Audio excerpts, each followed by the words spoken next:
Hello, everybody. I am Mr. Morfetto, and today we're going to discuss some One Piece. More importantly, we're going to discuss one of the greatest manga arcs I have ever read in my entire life.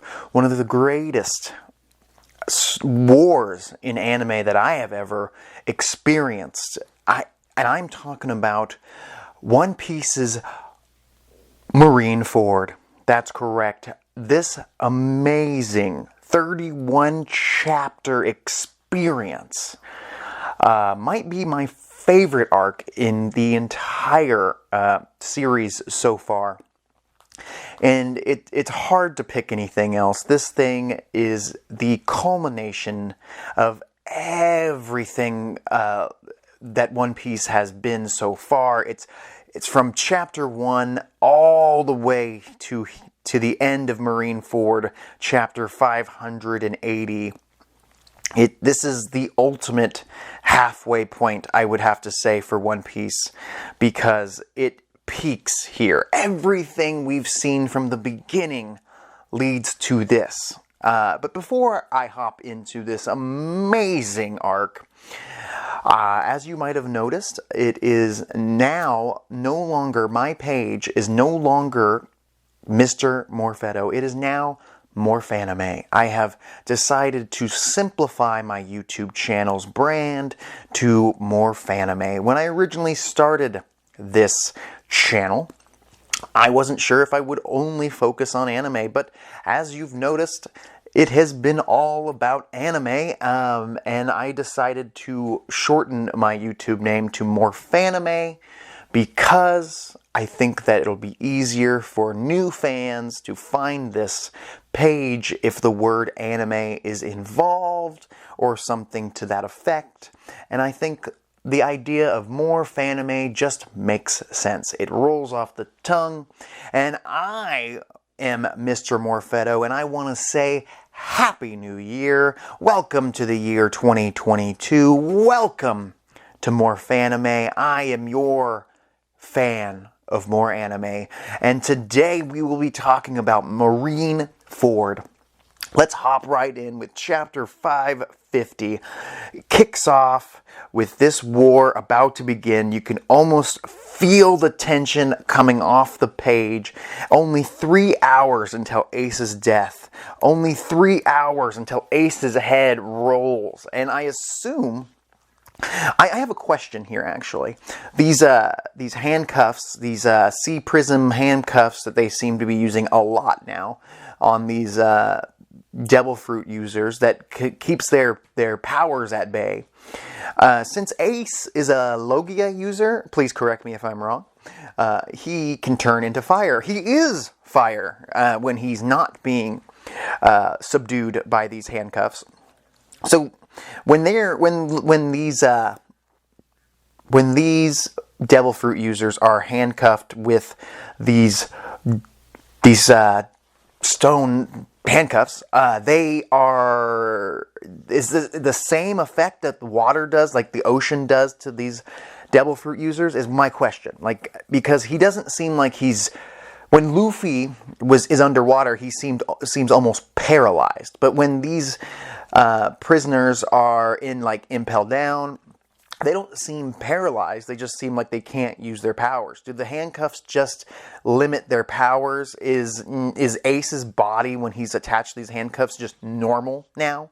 Is his powers completely nullified, but he can still like walk around, talk, think? He doesn't seem to be weakened by it, I guess, is what I'm trying to say. He doesn't seem to be paralyzed like he would be if he fell into the ocean, like Luffy has shown multiple times. That's my question. I want to know, do these handcuffs cause them to be weaker, if you know what I mean? Like, they seem less enthusiastic. I don't know. When Luffy falls into the water, he doesn't seem like he can even move, let alone talk, think. But in like Impel Down, when they were dealing with that situation in our last arc, a lot of these folks were wearing these handcuffs and doing hard labor.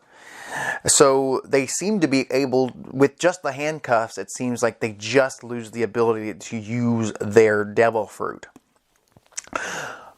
But I digress. We continue here. We are at the Navy headquarters, Marineford, right on the Grand Line, right in the dead center of the Grand Line. 100,000 elite Navy Marine soldiers are surrounding Ace, and including the 5 remaining warlords of the sea, Kuma, Gecko Moria, Doflamingo, the mysterious Doflamingo, Hawkeye Mihawk, and of course Hancock herself. She, being a part of, well, being in love with Luffy, seems to be less of a threat. Lucky for him to have somebody there to help him out. But more importantly, the more dangerous, I would have to say, Navy admirals, the 3 admirals. Is there only 3 admirals? That's another good question. Is there only these 3? I mean, we do know from way back after the G6, or was it G9 arc, way back after Skypiea, we met Okiji. Right after the Foxy pirate issue, Okiji showed up and froze Luffy and Nico Robin, but he turned out to be a kind of a nice guy. He does see the issues that the Navy has, and I think that, you know, he seems like a nice fella. He seems to be really about justice and not so messed up like most of the Navy or Marines are. Then there's Kizaru, this light man, this man who's made of light, who is very, I guess you could say he's kind of mysterious as well. He doesn't seem as nice as Okiji. He does seem kind of creepy. His facial expressions, the way his face is drawn, just makes you want to punch him in it, you know. But you can't, because he's literally made of light. And then finally, a new member that I don't remember seeing until now. He might have been involved. Please let me know. This guy, Akainu, I think we saw him back when they were showing Nico Robin's flashback of her island getting destroyed. Akainu. I think he was the admiral who said, no, we're going to burn the whole island to the ground, kill all survivors, even the regular people, not just the scholars and the archaeologists, kill them all. I think that's who Akainu is. I do like his design. He seems like a straight-up Marine guy. He's wearing the hat that says Marine. He does spice it up, though, with a Hawaiian shirt on under his suit. I do like that. He does. I really like how the Navy admirals wear their jackets, their Marine jackets over their draped over their shoulders. I really like that look. I really seems badass, I would have to say. Well, as you see, they're surrounded, and something about Marineford is so amazing. This arc that I really like is the fact that Luffy really doesn't play a part into it until almost midway through the fight. Like, he shows up, maybe a quarter into this arc, he shows up and makes an appearance. But up until then, it's like setting up Whitebeard, it's setting up Ace, it's setting up, you know, all the Marines and who gets there before them, who gets there before Luffy and the crew. And before they even get there, they notice the gates are opening, they don't know why. It's a whole situation. Sangoku, is that how you say it? The leader of the Marines, it seems like, is sitting up there with Garp along with Ace. It seems like Garp does not want to get involved. He does just want to be there for his adopted grandson, Ace, who he adopted because he is the son of Goldie Roger, which is wild. He is the son of Goldie Roger, who I originally thought was the father for Luffy before we found out that Dragon was his father. I really did. I was like, well, Luffy looks a lot like Goldie Roger. So it is kind of weird You know, because Luffy looks a lot like Goldie Roger. Like, I guess my only theory could be that maybe Goldie Roger and Dragon are related in some way, even if they're just like distant cousins. But I mean, Ace and Luffy do look like brothers. I mean, I would not have guessed that they had different fathers. It is cool, though. Ace is the son of Goldie Roger, but also, like, the adopted son of Garp, the hero, and the adopted, or grandson, and the adopted son of Whitebeard, the monster Whitebeard, who you really find out is a legit beast, a monster in this war. It's crazy. Well, that was just the first chapter of here that I'm reminiscing about. This war is rather interesting. We do see a couple, cover stories of the rest of the Straw Hat crew. I get to see Usopp getting rather fat on the island that he got put onto. It doesn't seem like too dangerous of an island. He's eating all this yummy food. He's having a good time. Usopp found the best island to be on, it seems like, from the cover stories. I don't know much more about the island he's on. Either way, Ace is the bloodline of Goldie Roger. A lot of people are shocked, like, how well hidden this was from everybody. Garp and Goldie Roger had a respected relationship with each other. They respected each other's strength. They respected each other's ideals, I'm assuming. And that would be the only reason why he would even bother raising his son. He's like, I'm going to die soon. I want you to raise my son. He trusted Garp. One of his biggest rivals. I wouldn't be surprised if they're each other's number one rivals. Garp to Goldie Roger is, they were, I would love to see the story behind Garp and Goldie Roger's, like, countless battles that they keep referencing. I'm assuming it's rather fun to watch, and I'm assuming it happened multiple times, and they just kept tying, or Goldie Roger won and didn't want to kill Garp because he respected him so much, and then it just turned out that it worked out that he trusted Garp to raise his son, because Garp's a good old man. Garp is a good guy. I did not think that I was going to like Garp so much. I almost wish that he stood up for Ace here in this war, though. That's my only thing. But he's trying to do his job as a vice admiral. Garp wants to be a justice man. He wants to be a military man. He believes in the justice system, even though it is broken. He can't be that dumb to realize how broken this Navy system is.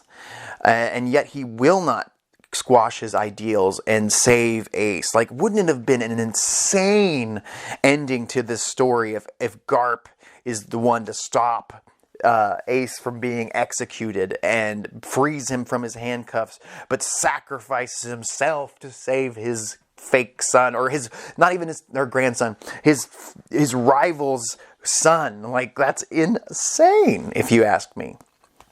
Otherwise, we find out that, Ace doesn't really like his father, maybe because he never got to know him, but also because Ace was treated like trash as a child. When they're like, oh, he's the son of Goldie Roger, keep this away from me. Like, for many years while Ace was growing up as a little boy, he was told his father was a menace, a monster. And I can only imagine how fake those rumors must have been after seeing what the Navy does with they talk shit about these pirates, even though most of them that I've known, at least the ones that we follow, are not pieces of trash. And I'm sure most of them probably are, but the ones that I've seen aren't. Luffy and the gang and Jinbe, like the way they treat fishmen, and it's just ridiculous. I have to assume that Goldie Roger was not the monster that they make him out to be, the Navy makes him out to be. But before we know it, the pirate fleet of the New World shows up. An army of pirates led by Whitebeard, pops up on his Moby Dick. Yes, his ship is called the Moby Dick, and it looks like a giant whale. It's insane, people. And Whitebeard himself shows up. Whitebeard, this guy hasn't had a whole lot of screen time, but the times he does show up, it shows off just how imposing this guy is. And I don't think I realized until I really started reading Marineford how important Whitebeard is to the story. Whitebeard is kind of like, since Gold D. Rogers' death, he's kind of like the de facto king of the pirates, even though he was never referred to as king of the pirates. I'm not even sure if Whitebeard, I think he did want to become king of the pirates, but he was never truly turned into king of the pirates. He really was more of a father figure to all of his crewmates. He always wanted to have a family. I'm not sure why he didn't just start a real family at some point and quit being a pirate. Maybe he did stay a pirate just to keep law and order in the New World, and basically the entire world. Because it seems like at the end of this arc, not to jump too far ahead, it seems like he has such an influence on the world of One Piece that he keeps justice. He keeps islands from being raided by shitty pirates or just being dominated by the Marines. You know, it seems like he was a form of his own. He was his own military. He kept bad things from happening to good people. Even though I'm sure he pillaged, but he did it in a good way. And we also find out that he's got this quake fruit ability type thing where he can, or tremor fruit, I can't remember. He can create earthquakes, tsunamis with the power of this fruit. It's one of the most powerful devil fruits out there, from what I can tell. He's crushing the Navy forces on his own, pretty much, even though he brought his entire army. We get to find out that Ace, when he set off to be a pirate, led his own group of pirates, the Spade Pirates, I want to say, because he seems to like the spades, but then quickly became a member of the Whitebeard Pirates when he asks him to be his son after losing to him. He even tells Ace, like, I'm sorry I sent you after Blackbeard. I never should have done that. But I think that Ace really chose that. But Whitebeard took on that burden. Because yeah, right here it says, I sent you on this mission, my son. When really, he didn't. I believe that Ace went on to this mission on his own to, rectify what Blackbeard has done. He killed one of Whitebeard's sons. It's crazy. The war begins. 47 pirate ships from the New World versus almost the entire Marine Navy force and the warlords. It's insane how quickly this battle ramps up, and it hasn't even introduced Luffy and his crew of misfits yet. And we also get to see a lot of Doflamingo popping in and out. He's insane, Doflamingo. I want to know more about him, and I'm surprised how early we met him in the story, way back around the Alabasta arc, and he's just a psycho, and I don't know what else to say about him. He doesn't care who wins or loses. He says something to the effect of, whoever wins the war is right. And it doesn't matter if they were right to begin with. Whoever wins the war, the pirates or the admirals or the Navy, they are right because they won. The winner is right. And he doesn't care. He just wants to see destruction. He takes over. He uses his puppet styled fruit where he can manipulate people like puppets, like marionettes. He uses it on Navy men. He uses it on pirates. He does not care. Oh, man, I don't even know why they even let these warlords exist, but they do. They work for the government, and it's crazy. They go head-to-head with the admirals, the vice admirals, There's a lot more vice admirals than there are admirals. They go out there and they go head to head. There's too many fights to even keep up with. We get to see a couple members of Whitebeard's crew that are just insane. Diamond Juzo has the power of a diamond fruit. He's the 3rd Division commander. He can turn his body, or he is just made of diamonds. I wonder if he can create diamonds and sell them, or do they not leave his body? I'm curious about that, because if so, he could probably just live his whole life not being a pirate and just sell pieces of diamonds that he can make out of his own body. I don't know for sure. But if I was Juzo, I would just sell diamonds, if he can just create diamonds, like Ace can create fire. This dude is a shield, pretty much. We get to see Kizaru in action using his light fruit thing, and he's going insane with this, just shooting bullets of light lasers, basically, killing people. He's a son of a bitch, this Kizaru guy. He just enjoys working for the Navy, taking people out, doing his job. But we also get to meet the 1st Division leader of the Whitebeard crew. That's Marco. Marco, this dude has the power of, I believe, the Phoenix fruit, the Phoenix fruit. Something like that. But he can turn into a phoenix. He can basically use fire like Ace, which is kind of confusing, but he's basically like Ace. I assume a little different. I will know more when I watch the anime version of this, but in the manga he is played off like he can do fire type attacks. He can shoot fire, but he also has the ability to regenerate like a phoenix. He has like a healing factor to him, which makes a lot of sense because phoenixes rise again from the ashes. It's a very OP power, if you ask me. He does not seem to be stopped in this war. I think at one point he basically handles Kizaru of the admirals.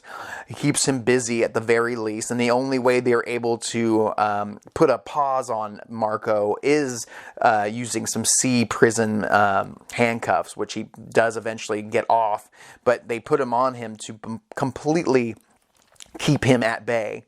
Then Admiral Akainu, this new guy that I don't know much about, seems to have the power of lava. He's got the lava fist. He's got the great eruption. This dude has the power of a volcano. He's rather insane. Whitebeard just calls him Magma Boy. Stick to lighting candles on my birthday, Magma Boy. I don't know how old this Akainu is, but he seems ruthless and does not give a shit about human life. He only believes in the admirals. It's crazy. But really quickly, the descendant of Oars showed up. I don't think, Oars from way back not way back, but at Thriller Bark, Oars, that Luffy zombie, well, I guess he's got some descendants. And Oars Jr. shows up and just starts causing havoc. I wonder if Doflamingo can manipulate giant bodies, because it seems like the Navy has an army of giants as well. But these Oars descendants and Oars himself are not necessarily giants, or they are the original giants that slowly started mixing with smaller and smaller beings and made regular sized giants, is my only guess. That brings me to this fact about One Piece. There are some crazy differences in sizes. If you look at the height of the 3 admirals or the height of Whitebeard, they are not giants, but they are not human sized either, and they are towering above their crew or their soldiers, and I want to know why. I know that Oda just likes to draw them big, to seem more forceful, I guess, to seem more dangerous. It's very intimidating having them that big, showing just how powerful they are. My guess as well is that, giants, they might have a giant in their bloodline, and that's why they were able to do that. You know what I mean? Like, they were able to be so big, be 10 feet tall, 15 feet tall. I believe Kuma and Gecko Moria are like 20 feet tall, which is insane. But they're not considered giants at all. Like I said, I think that giants mixed blood. You know, they had babies with smaller and smaller beings until there was these multiple races of heights and whatnot. I don't have no problem with it. I just think it's interesting. Oars goes in hot, just smashing his way through ice and buildings and walls and barriers just to build a path for his crew to get by. Oars Jr. Fights so hard to save Ace, and eventually, I believe, gets his foot chopped off, or part of his thigh, or his calf and foot by Doflamingo, which is insane. Dofi does not give a shiz about this giant man, Oars Jr. He has no problem handling him, cuts his foot off, and continues on forward. And then Oars Jr. keeps moving. Even though he lost his foot, he's taken multiple wounds, and he makes a path. He makes a path for our pirate crews to start causing havoc. And quickly, Whitebeard jumps in and starts battling as well. Whitebeard comes in and takes out one of the Navy giants without even trying. One fist to the back of the head takes him out. These giants don't stand a chance against Whitebeard and his leaders. Akainu gets into the fight with his lava fist. My God. Doflamingo says, "Justice will prevail." Of course it will. It could go either way. And this is that quote I was talking about, because the side of justice is which side ever wins. And the war continues on. Buddha, Son Goku.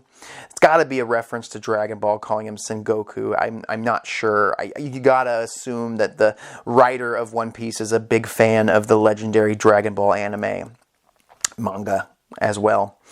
The fight continues. Garp refuses to step in. He wants to give out justice, but he does not want to hurt his son. It's crazy. And then out of nowhere, Crocodile, Luffy, Eva, whatever her name is, and our boy Jinbe all fall from the sky. Mr. 3, Buggy, they are here. They come off of a giant icy wave that was frozen by Okiji. They didn't know what to do. Luffy leads the crew off of this wave to take out these damn admirals, to save his brother Ace. That's what Luffy's doing here. He's gonna save his brother Ace. There are so many epic battles here. It's hard to even keep up with. Buggy doesn't want to be here at all. Crocodile shows up and immediately tries to attack Whitebeard. It's crazy, but before that even happens, when Luffy and his gang shows up, it's insane.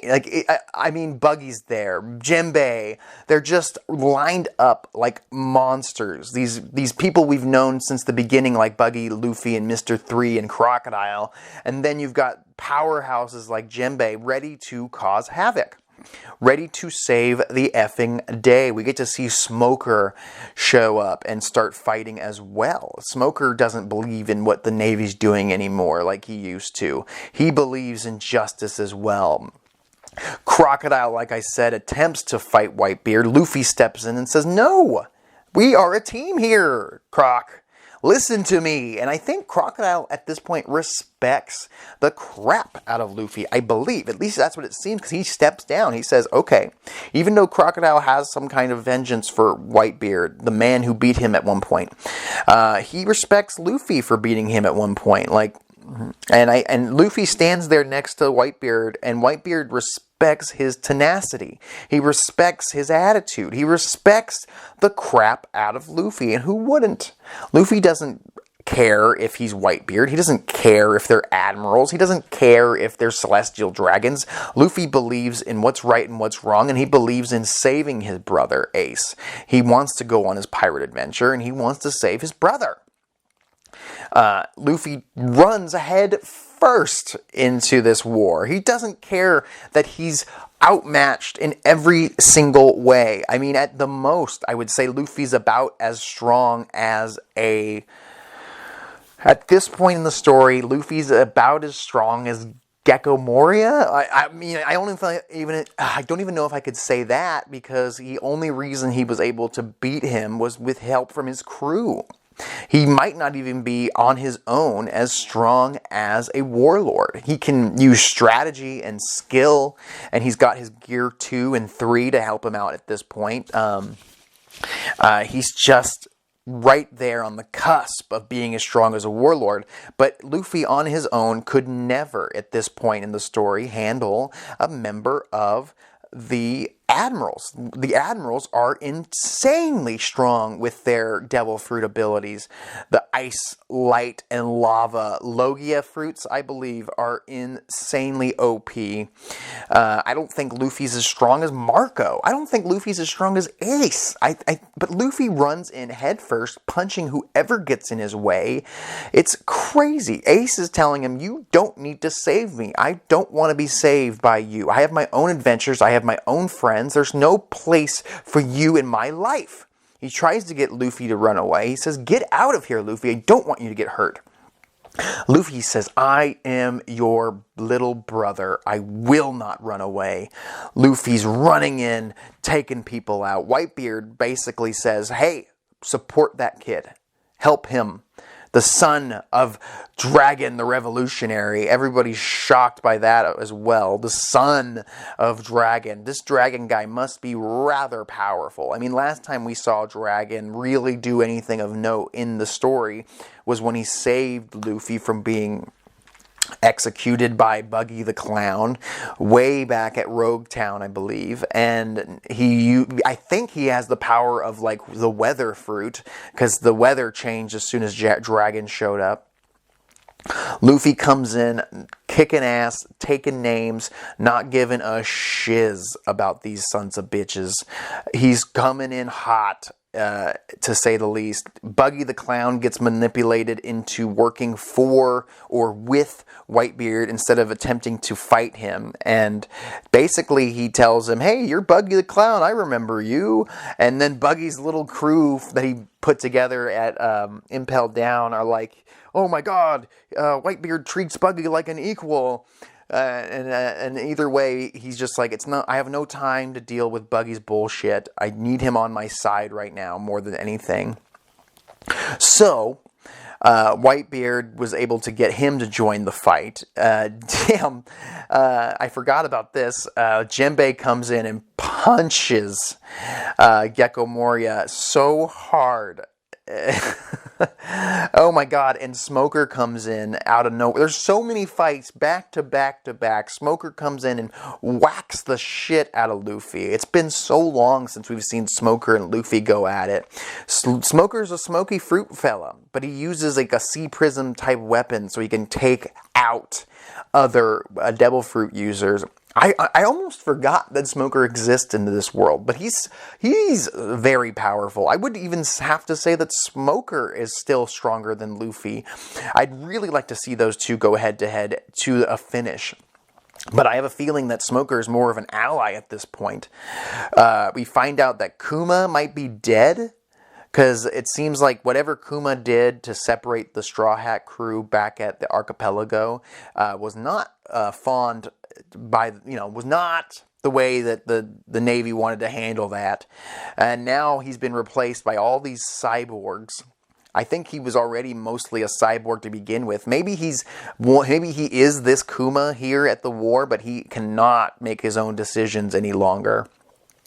Boa Hancock helps Luffy out with Smoker, gives him the key, and I'm like, what are you doing, Boa Hancock? If the Navy finds out that you've betrayed them, they're going to attack your island, and you won't be able to be a warlord anymore.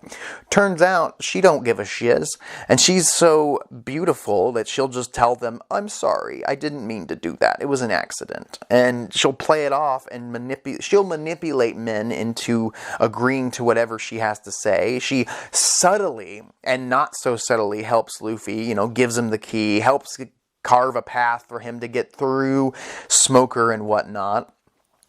We find out that Kuma used to be a member of the Revolutionaries with Dragon. Maybe that is why. I mean, I think he did mention Luffy's father, Dragon, being a big help to him at one point. They worked together. He decided to help his son.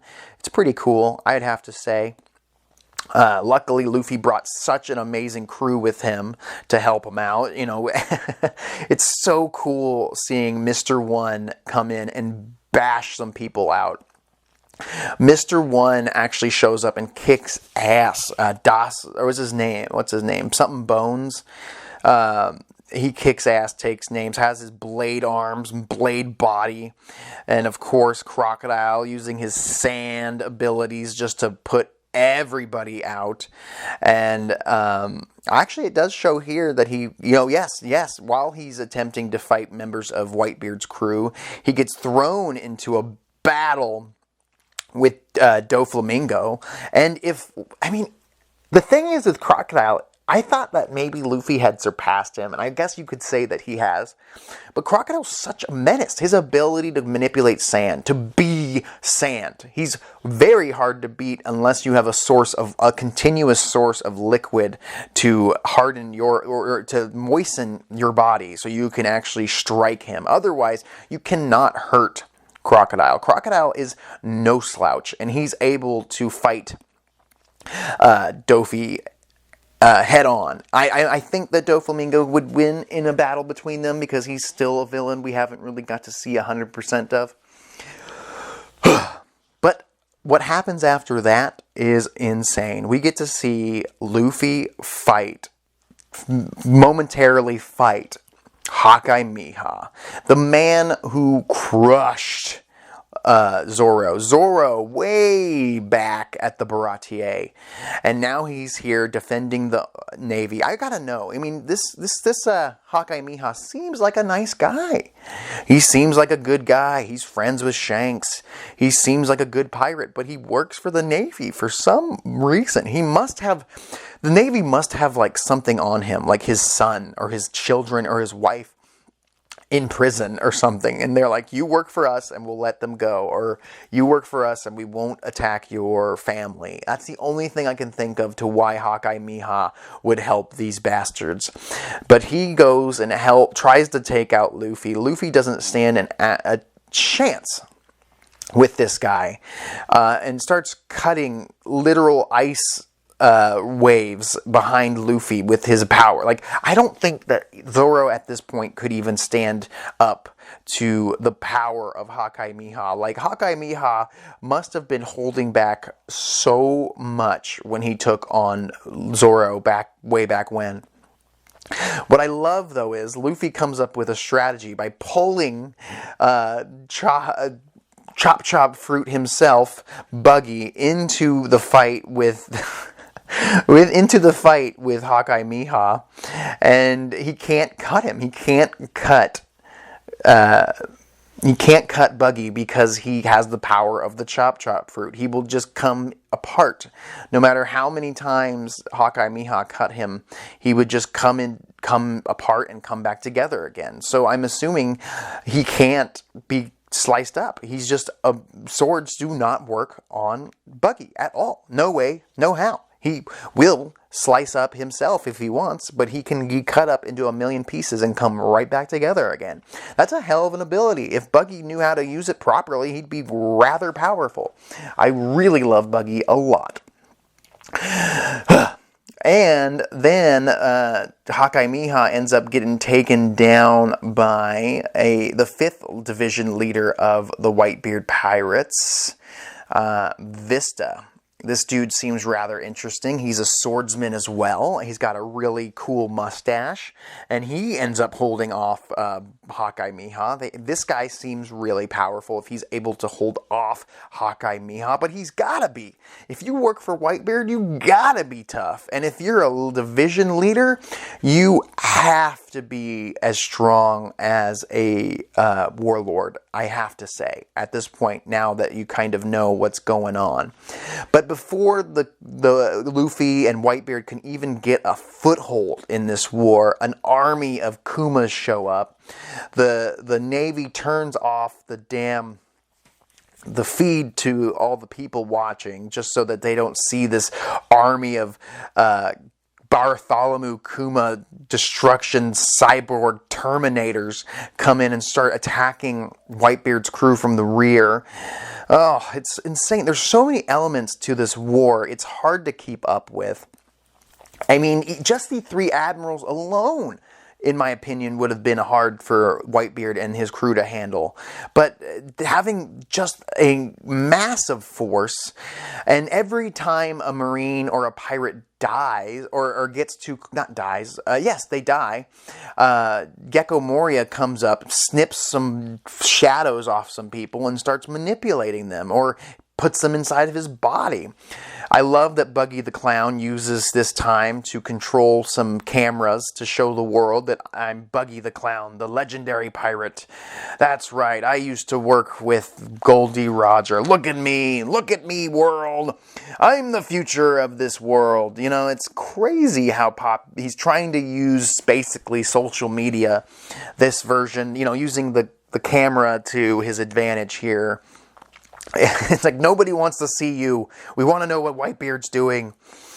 Whitebeard gets tricked. Well, doesn't get tricked, but he gets stabbed by one of his own crewmates, Squard, who gets manipulated by, I believe, a Kanu, who made him think that Whitebeard was going to trade his sons just to get Ace out of this death. Like, he was going to make a trade for Ace, which I'm not sure if I liked this part. Like, he was able to manipulate one of Whitebeard's most trusted people. He stabs Whitebeard, mortally wounds him, but he's not taken down yet. Right through the chest. Whitebeard hugs him and says, "I'm sorry that you ever lost faith in me," basically. And, you know, his crew finds out just that he's the son of Goldie Roger. I guess that's the only thing I can think of to why they think that.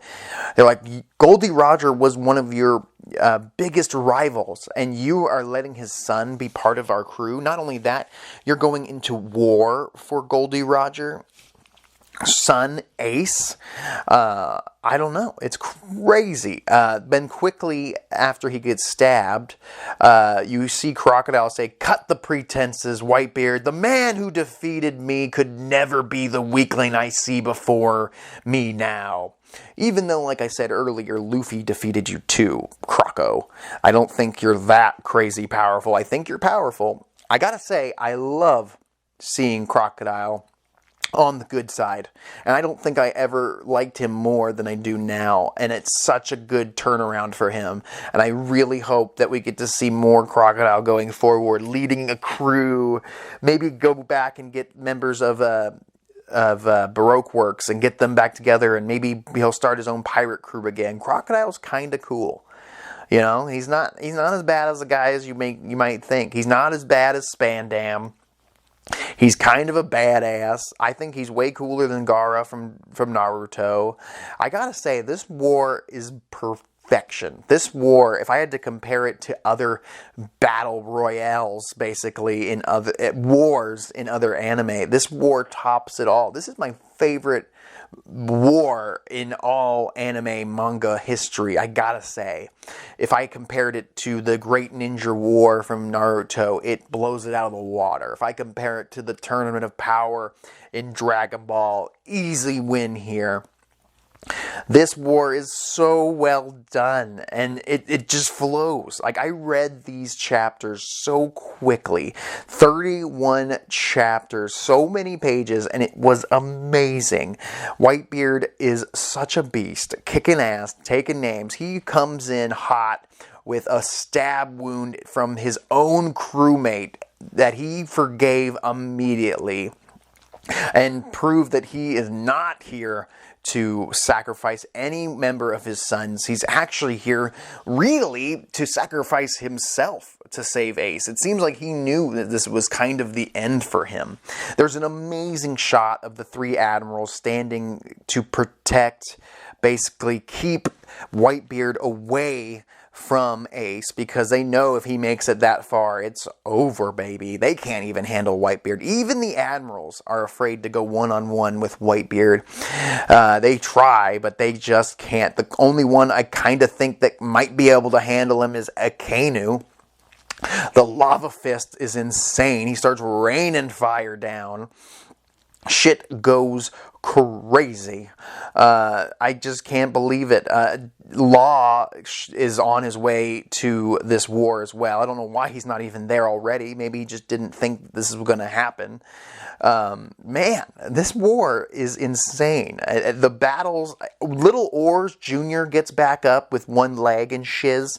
Luffy stands head to head with the three admirals, tries to whack them.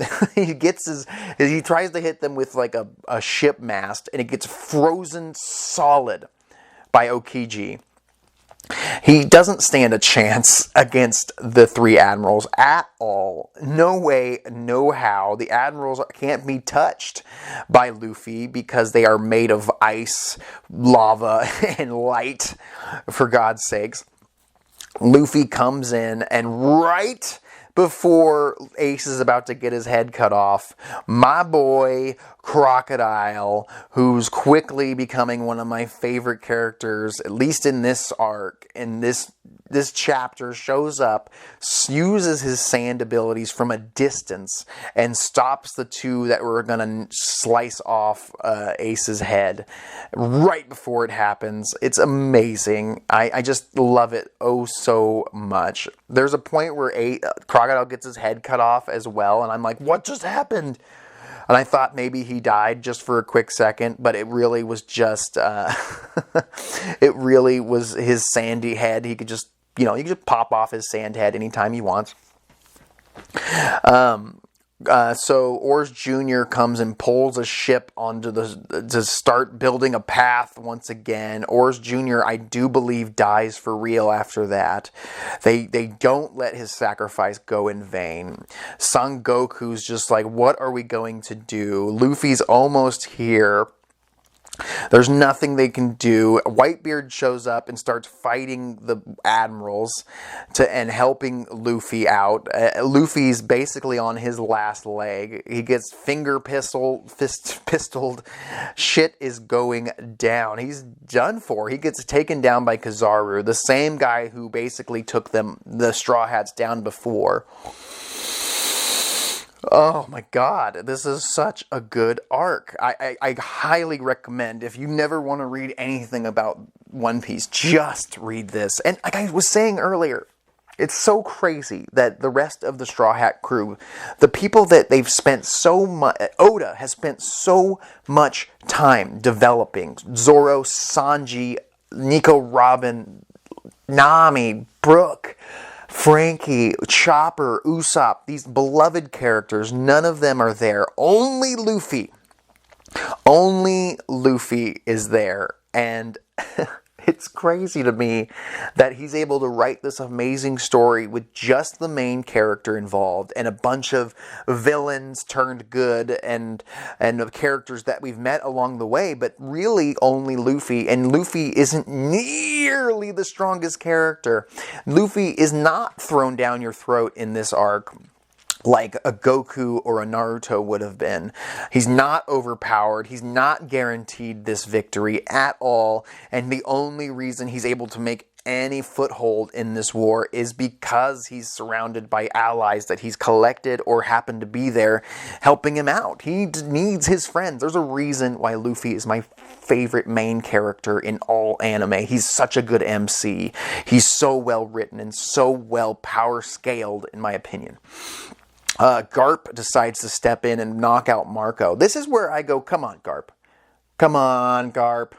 Garp, one of the only people here that can probably go one-on-one with Whitebeard, decides to jump in and fight because he believes in the Marines. He believes in justice. But I'm like, come on, Garp. I really do respect Garp for his power, his tenacity, his character, his personality.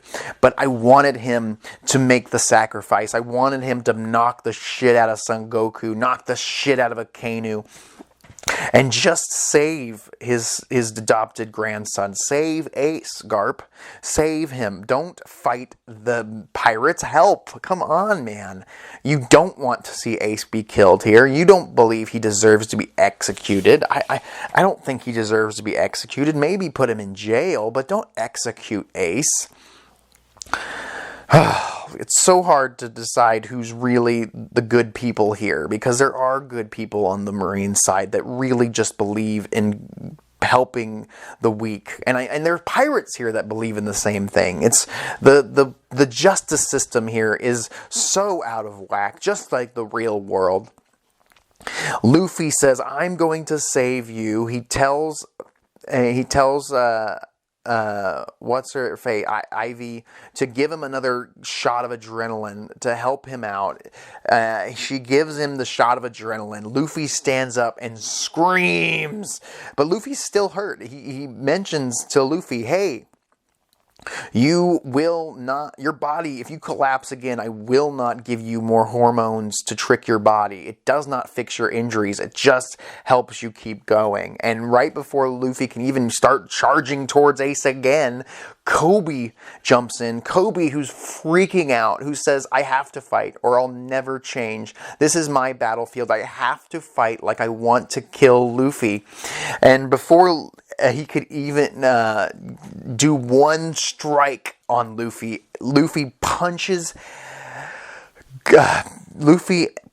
Kobe so hard in the face, right as Kobe uses the CP9 ability Shave to get right in front of him. And Luffy is so good, he punches him so hard. Marco's still trying to fight, but he's got this damn handcuff on him, trying to get it removed. Now he's vulnerable to laser shots from Kizaru.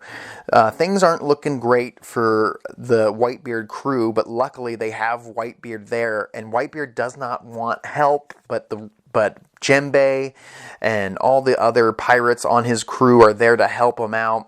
And right before they can chop off Ace's head again, Luffy reveals, I think they've been hinting at this for a while, Luffy reveals that the haki of the Supreme King is within him. He's got the same type of haki that Goldie Roger, I believe, had. I think they call it... God, I can't remember what it's called, but he's got some kind of haki, some kind of power within him, and they just call it like the King's haki or something. But he goes insane, knocking people out with just a scream. I don't really understand haki that well. I heard in my comments over the last few videos that they do explain haki better, and they really lay it out later. So, yes, Luffy has an extreme level of haki that he doesn't even realize that he has. And he instantly earns the respect from Whitebeard and everybody around him, even if they didn't already respect the crap out of him. There's a reason why people follow Luffy, because he's got this innate leadership ability, this King's haki within him. I am interested to know, honestly, in the comments. Let me know, has there been times that Luffy has used haki without knowing it against people like, I don't know, when he beat Arlong, it didn't seem like Luffy stood a chance, but then out of nowhere Luffy won. That's just an example. I want to know if haki has been... I know it's been slowly hinted in the last few arcs, but I want to know if it was like hinted at way back on the East Blue. So Whitebeard is in there fighting for his life. The Snip Snip Fruit Lady man shows up and cuts a path for Luffy to run up, save his brother. But before he can, Garp steps in front of him. Luffy has this stigma. He's like, I don't want to hurt my grandpa, nor do I want Ace to die. But before Luffy can even think, he goes Gear 2, punches Garp. And in my opinion, it makes it look, well, and I guess not in my opinion, it totally makes it look like Garp let him get punched. It's like Garp wanted Luffy to not punch him in the face so he doesn't have to get involved. Because I believe if Garp could handle Goldie Roger in a one-on-one fight, this legendary pirate, then there's no way Luffy at this point could handle Garp, the hero. But before Luffy can, unlock Ace's handcuffs, Kizaru breaks the key with a laser pointing shot. Oh my goodness. This Son Goku reveals that he's got some kind of Buddha transformation. He gets gigantic, punches Luffy, who turns into a balloon. But luckily, Mr. 3 was disguised as a member of the Navy and makes a new key for Luffy, a wax key. I do find it hard to believe that he was able to make the perfect wax key without seeing the original key, but he does make this key. Luffy frees Ace from his shackles. It is such a hoorah moment seeing Ace and Luffy fighting together. It made me so happy just seeing these two brothers teaming up, these two adopted brothers working together really for the first time. And even Luffy's like, hey Ace, you're still stronger than me, but I'm gonna beat you someday. And Ace is like, I never dreamed to see the day when you would save me. And then these two cannot be shot by bullets. Luffy's body just rubber bounces them back. They go right through the Fire Fist Ace. And then swords that would normally be able to cut Luffy aren't able to cut Ace at all because he is fire. And he says, he's my brother. I'd appreciate it if you didn't hurt him. If you don't get chills through your body when you see these two kicking ass, taking names. This is insanely good, so well written. I just am so excited to see Ace freed from his cuffs. There was a point at that I thought it was over for him here. Whitebeard comes in and he's like, we're going to save these two. We need to get these two boys out of here. Ace is, I believe at this point in the story, Whitebeard wants to make Ace the new king of the pirates. Even though Ace thought that he was trying to help Whitebeard become the king of the pirates, Whitebeard, knowing that his time is coming soon, says, mentally he was preparing Ace. It does make me wonder about Marco, though. In the comments, if you could let me know about Marco, without spoiling anything in the future, why doesn't Marco want to become king of the pirates? Does he have that ambition? Does he just want to be a follower for Whitebeard? Because Marco seems rather strong. If he wanted to become king of the pirates, I believe he could. Maybe there's something about Marco that I don't know about yet, but he seems like somebody, he might have even more potential than Ace. I don't know how old Marco is. Maybe he's much older, and he really is just happy being the right-hand man to somebody like Ace. We'll see. We continue this fight. Ace and Luffy are free. They're basically saying, run! Run to the boats. But Ace looks back at Akainu and says, take that back. Take what you said back, because Akainu starts talking trash about Whitebeard. And I'm like, Ace, get to the ship, you son of a bee. You do not need to fight this guy right now. You do not need to fight this dude right now. Lava and fire does not mix well. I don't know what to do. And then before Ace knows it, Akainu goes for a kill shot on Luffy. And Ace jumps in the way. And I'm thinking, well, it's okay. It's okay. Ace is made of fire. He'll be fine. He can't punch him. You can't hurt Ace. But somehow, I still don't know why, he was able to punch Ace through the stomach, chest, lungs, heart, whatever you have it. Ace is dying right here, right now. I'm losing my mind. Ace is dying. This is the ultimate death in this series so far. I've been begging for more death in this series. And you know what?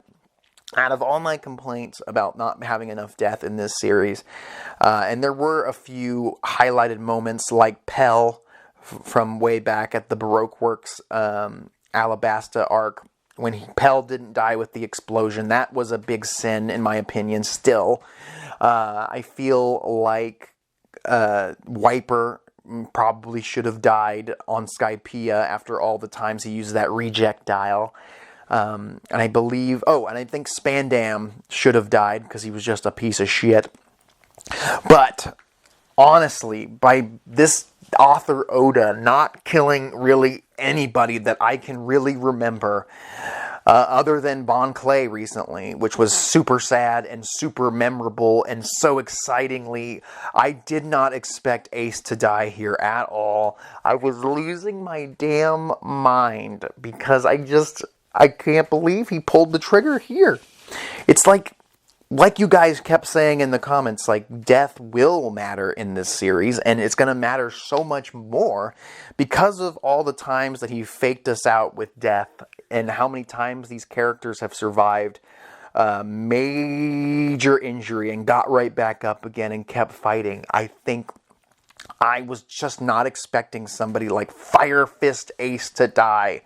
I did kind of think that Whitebeard was going to die because he kept kind of saying, like, I will stay here and you guys run. I'm old. You guys are young. You're the future of the new world. I kind of felt like they were going to kill Whitebeard possibly or execute him instead. So I was just thrown off. I was like, Ace! And then, so Ace died right in Luffy's arms, and he says, thank you for loving me, because he did not feel like he should be loved after being the son of the spawn of Satan, basically. Luffy passes out from the pain, the suffering. Luffy gets saved by members of Whitebeard's crew. This review is winding down, but there's still one more big twist to this crazy story. Blackbeard. Blackbeard's crew shows up. Ace is dead. I feel like Blackbeard was just waiting for Ace to die to show up. Turns out the reason Blackbeard wanted to become a warlord is he wanted to go to Impel Down and free a bunch of their terrible prisoners from level 6. Level 6 pirates, these ruthless pieces of shit that just have ruined so many people's lives. He frees like 4 or 5 members of level 6 and more. And he shows up with these guys, including a giant, somebody that looks almost bigger than Oars Jr. I don't know what this thing is. He looks like, I don't know. He peeks over the corner and he's like, oh, you found me. I don't know what's going to happen. Blackbeard now has a hell of a crew. I don't know how he's going to fit any of them on their ship. Shows up. They basically finish off Whitebeard. Whitebeard loses half of his face and keeps on going. It's crazy. I mean, Whitebeard he basically is able to still handle Blackbeard, but because of Blackbeard's crew, they are able to kill Whitebeard. But Whitebeard, even in death, even with half his face gone, he would never fall. Whitebeard stayed standing. He will forever be remembered as a monster for the way he destroyed his enemies this day. In this one battle alone, he suffered 267 sword wounds, was struck by 152 bullets, 46 cannon blasts, and yet never did his mighty body suffer even one coward's wound in the back, and he stayed standing. His body remained standing in death. And then, just when I thought this story couldn't be any crazier, Blackbeard changes the mother effing game and covers him with a robe and tells him, doesn't tell him, they cover Whitebeard with a black sheet, basically, and he goes in the sheet and quickly comes out, and people are wondering, what is Blackbeard doing? Blackbeard comes out and now has the power of the darkness fruit and the quake tremor fruit thing that Whitebeard had. So now Whitebeard, oh my god, this is insane. Blackbeard is now a wielder of 2 devil fruit abilities. The first ever that I know of wielder of 2 devil fruit powers. Please comment down below and let me know if that's happened before or since. I need to know, because I feel like that's incredibly insane. Back at Ennis Lobby, the CP9 explained that you could only have 1 devil fruit power or you might die or something. Your body can't handle more than 1 devil fruit power. There was a point where I believe Marco says that Blackbeard's body is weird or different than it, and that's why that he could possibly be able to handle 2 devil fruit abilities, but I don't understand how he was able to suck the devil fruit out of Whitebeard. Did he like drink his blood? I don't understand. They covered him with the black cloak really just to leave this mystery in my head. I feel like they did it on purpose. Tell me they didn't. But I don't understand. Now Blackbeard is slowly becoming my favorite villain of all time. This dude is amazingly good at being a son of a bitch. Blackbeard is so good. And honestly, you can almost understand where he's coming from as a pirate.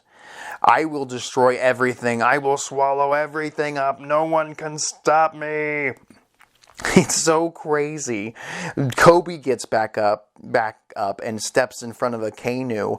And just when you thought that Kobe was about to die, Shanks shows up. Shanks comes up and says, I've come to put an end to this war. And it's so epic. Shanks is such a badass. I wish he had shown up sooner, but I guess Shanks was in the middle of a war or a scuffle with another member of the emperors, the 4 emperors, who Whitebeard is also one.